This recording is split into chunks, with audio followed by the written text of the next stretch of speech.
Dear viewers, thank you for joining us. You're watching our weekly program, Talk to OBN, on your favorite media channel, OBN Horn of Africa. In this edition, we'll be discussing about success story of Madam Aster Bato Mohammed, and born in Ira, Walaga, Ethiopia.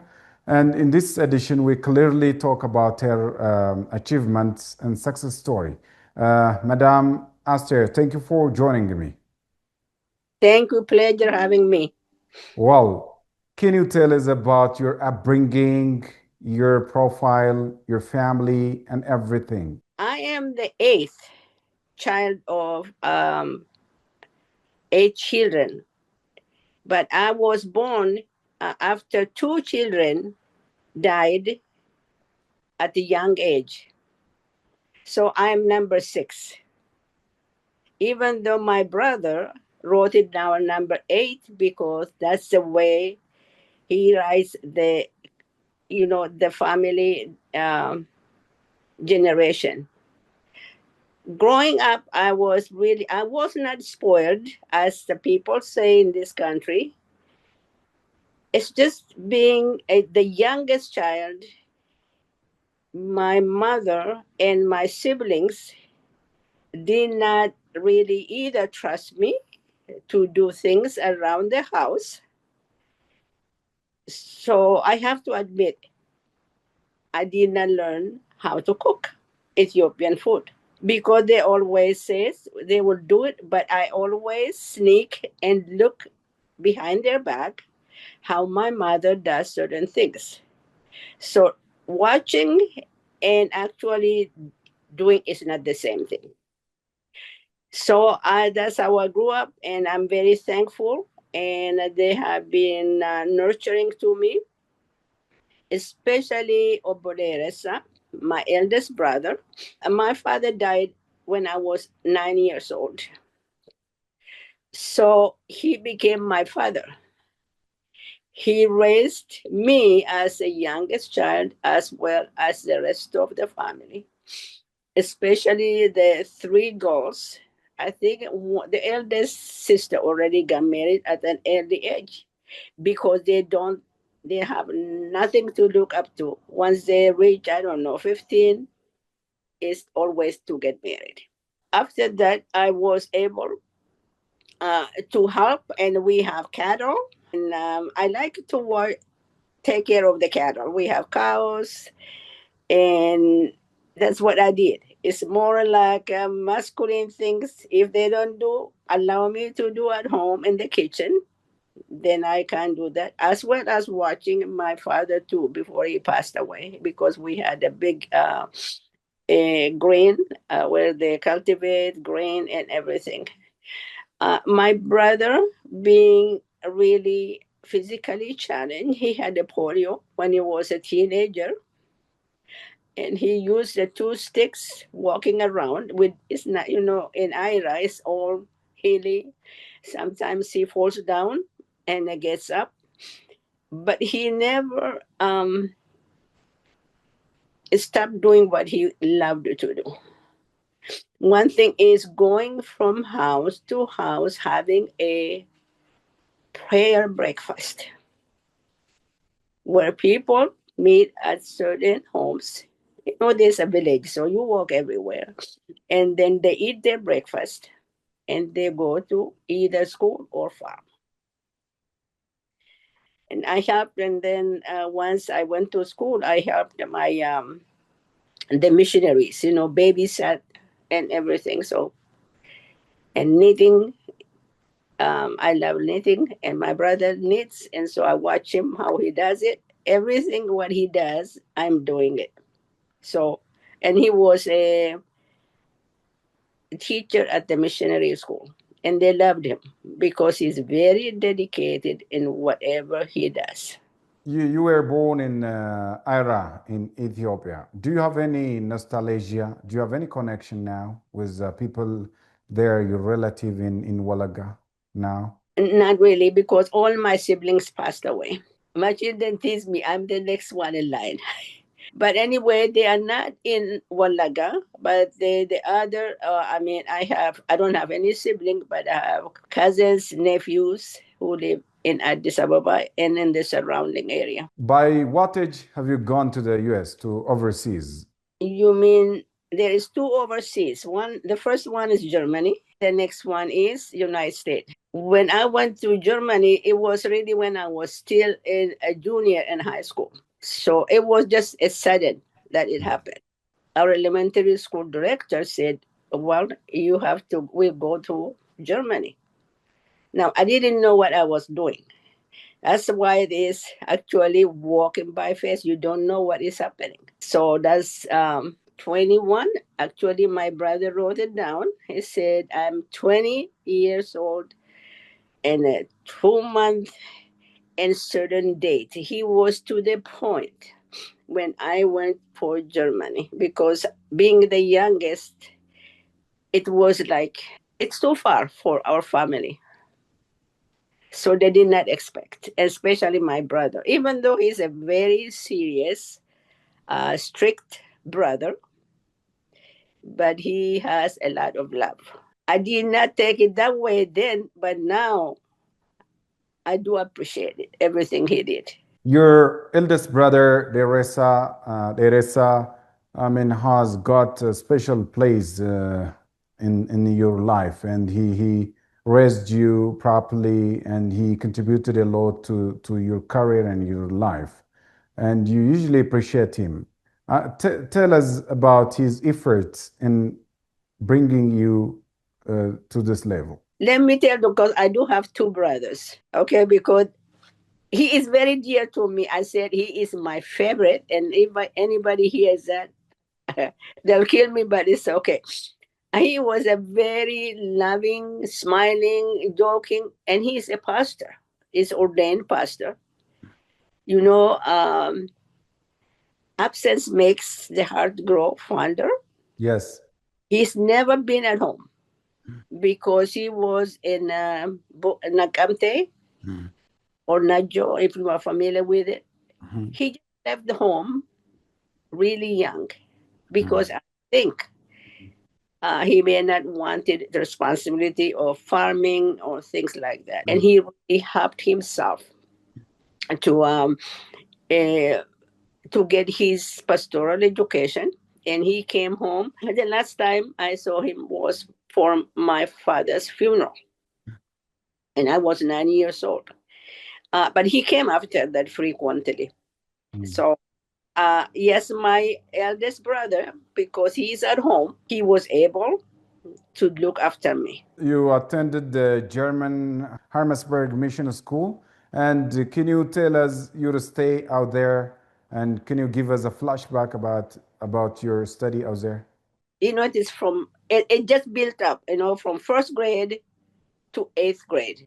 And I was in number 3, the third year of the school opening that I attended the school. I have to tell you, I don't know if it was because of my brother, Dessa, but a lot of people had so much admiration for me. And I don't know, looking back, it's just like, is it because of him that they did that or what? But I'm very grateful. I was just doing what I love to do, which is studying. I just love to learn. Not memorization, what it's called. When I wrote my book, I wrote it from, it's called photographic memories. I knew where the pages of, any incident or any main topic is. My favorite subject was really more math. I loved math. And every teacher that I had, starting from the German mission director, they have been very, very kind to me, including the other missionaries, because I babysat for them after school. You've also received multiple scholarship in the US after your stay in Germany. Tell me about that as well. I came back from Germany in 68. That means from 65 to 68, I was in Germany, and I came back in 68. Since my education in Germany was not conducive or not, I mean, it's good, but sometimes women, if we are too educated, if the person in the countryside is not supporting your ideas, it's not the best thing to progress. So what I did was, when I was in Germany, I was in the seminary. So they put me with the Ethiopian Evangelical Lutheran Church in Ethiopia and Addis Ababa, with a very, very highly educated pastor. He was educated in this country because he could understand, my background training. So I was a Bible school teacher, music teacher at that church, Ethiopian Evangelical Church Makana Jesus. So that year, I got a group of students when they came to Ethiopia. They want to give a scholarship to one of our church members. And I was the teacher, but not the principal. The council members, the elders, I put me as one of the candidates to receive that scholarship to come to United States to study playing organ. Okay, that was not my background at all. But I do like to sing direct music as a result of my training in Germany. So the scholarship was just for 1 year to study the organ. I don't know, but then the second year it was extended. I didn't know either. And then the second year, that's where I got my desire to teach children. Okay. So that college that gave me the scholarship, they did not have the program for elementary education. So they sent me to another sister, Lutheran college, and that's where I finished my elementary education. Now, the master's degree, I have no clue. I still don't understand. I don't know. But I have a friend, I call them American parents. I asked them, I said, who are they? So I wrote a thank you note. And so that was like nobody planned, and I was not aware of it. And everything was done, not without my knowledge, but I accepted because I walked by faith. That is really how it connect walking by faith. I didn't know it. Like Abraham did, he walked by faith.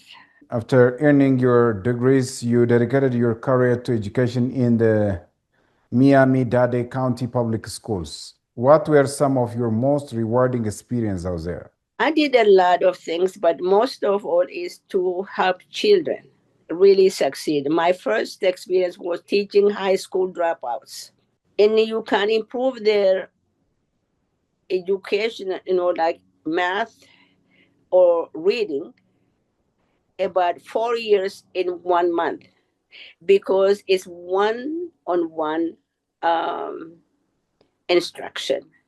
That I did it, and that was very gratifying because that's not what I really intend to do either. During the elementary school teaching, I was really surprised and am grateful to be the candidate or the nominee for Teacher of the Year out of all these people. I am a minority. I just have to tell you, there are not many blacks in the school that I was teaching. And I happened to be just right across, I lived right across from the school. And I had a wonderful principal. Like I said, I worked with the school board, district wide, locally. So people knew me. It's just the way I really wanted to do. So when the time came, I joined the teaching force.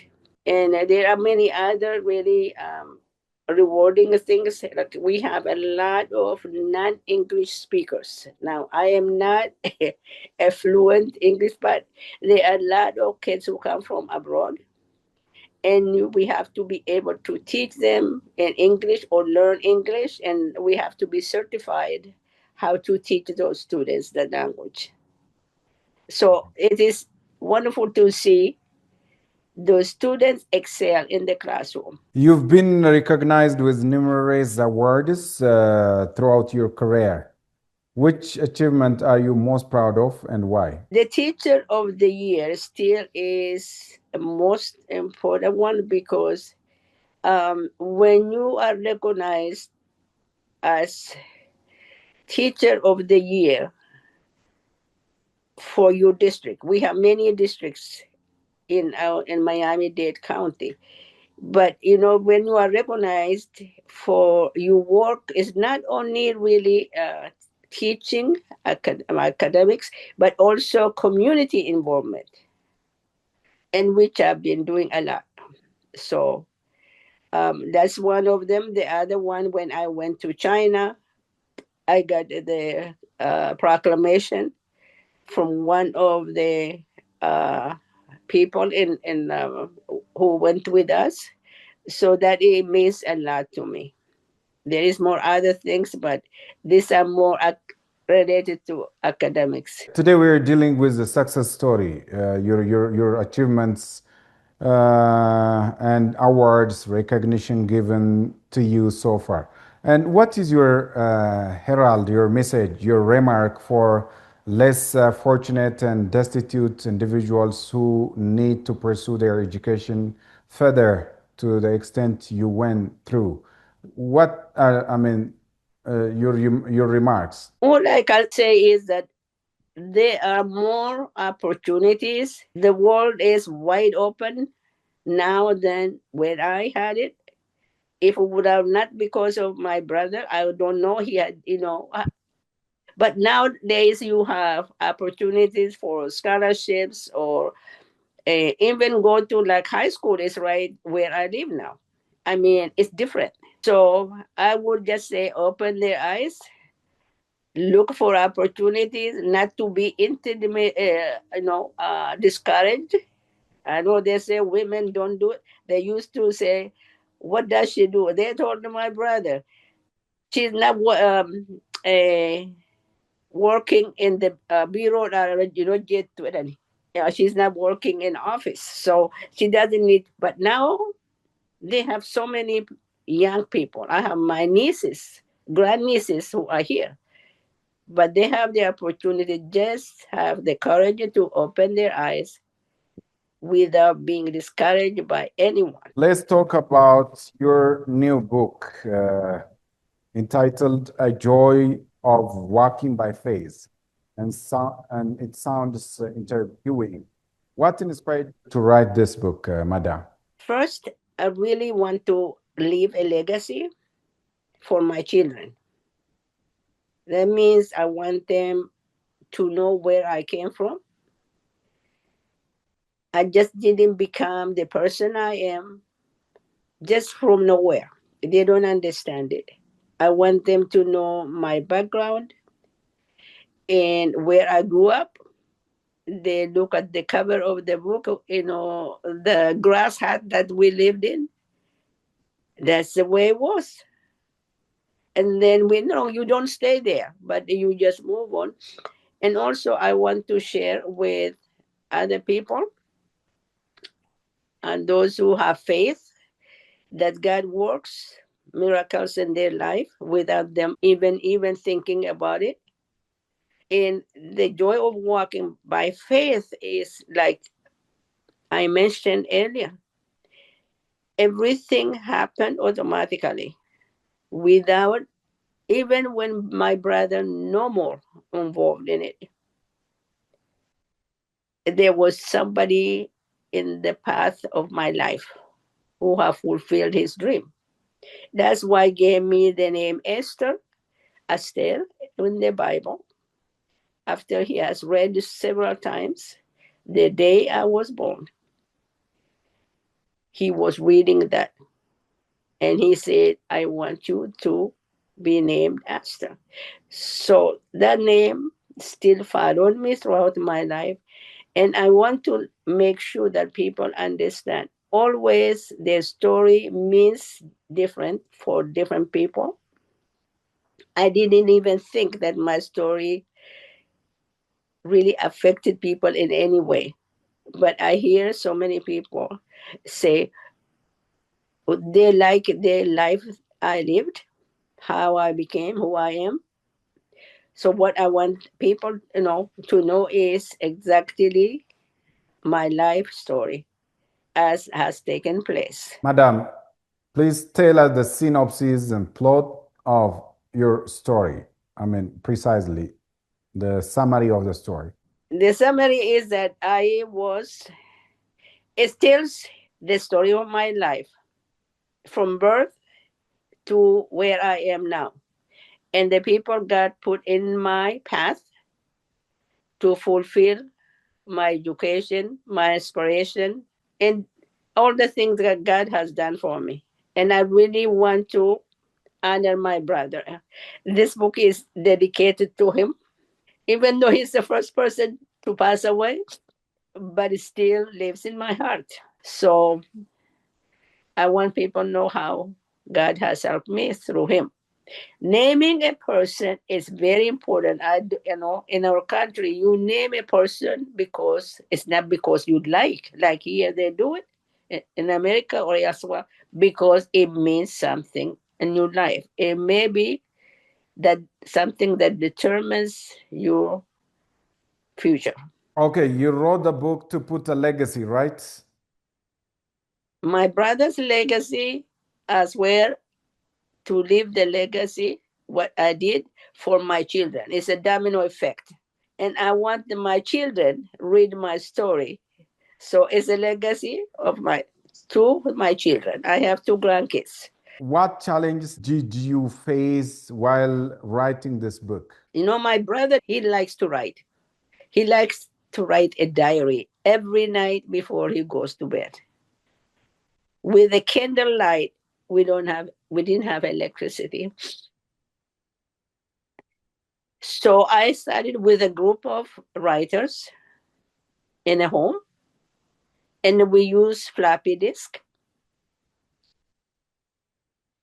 because that was the most advanced technology. And then I had to make copies at the office store. And what happened is, when I really started to write in 2017, I could not use the floppy disk no more. So I have to go Google how to download the same thing that I wrote. It was 80 pages at that time. Now it is over 300. Okay. And then after I started writing, that was okay. And then I was able to continue. And then after I almost finished and sent to the publisher, pandemic came and everything closed. People are not going to do anything. I even made a down payment and they would not. So I left it, and really in 2023, and I thought myself, if I don't do it, who will do for me?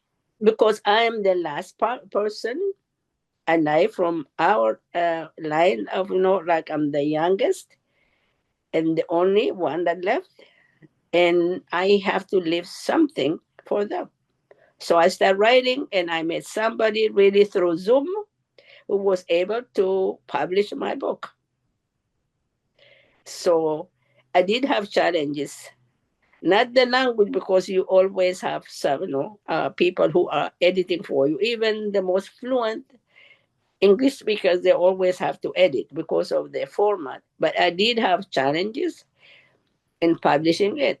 Just the timing was not the best because pandemic hit everybody. So I did have challenge. Your book is being sold out on Amazon right now. It is, yes. How it's going? So far, really, a lot of people are buying because it just started like at the second week of June. Remember, I'm not celebrity that is known nationally or internationally. So it takes time. Yeah, it So takes time. in about a month or so, it should be different. So far, only my friends, I have friends around the country, around the world, they are the one buying. But then when I need to do some promotion, it's very important. Your name has to be known. The ones you get uh, a lot of stars is somebody had to promote you to do that. I'm openly to do it. And with God help, listen, like everything happened in the past, it's going to happen. And hopefully I will dedicate the book also for people, to help people. It's not for me. I say, what do you do with it? I'm retired, but I don't have money. But whatever comes out of book, it will be to the benefit those who are in need, especially scholarship, because that's what I had. Great. You're originally from Oromia, and what are you thinking about publishing or translating this English version into Afan Oromo or either to Amharic for Ethiopian readers here? Because you need to positively impact the societies, mainly, girls, women here in Ethiopia. I'm so glad you brought it up that because I don't know how. If I find somebody to translate, that would be great. I have a nephew, but he is a missionary pastor. He is stationed here. He does about translations, different languages.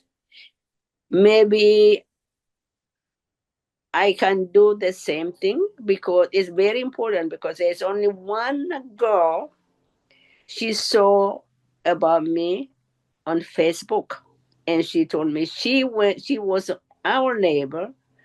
My brother was her teacher, and she liked the book, but she asked only how to get it. But now you hit the very important thing because language is very important. They have to have it. If they can read, that is another thing. So I didn't plan, but thank you for giving me heads up. And I was wondering, here too, because we have a very large Hispanic population. That's a number one to help our people be able to read. Have you visited Ethiopia lately since you've moved to Germany and to the US? Okay, I don't know how you call it lately. It is a 31 years ago. Wow, 3 decades. 31 years ago. I saw everybody, the family expanded. It was just homecoming there. But I really had a lot of joy meeting other people.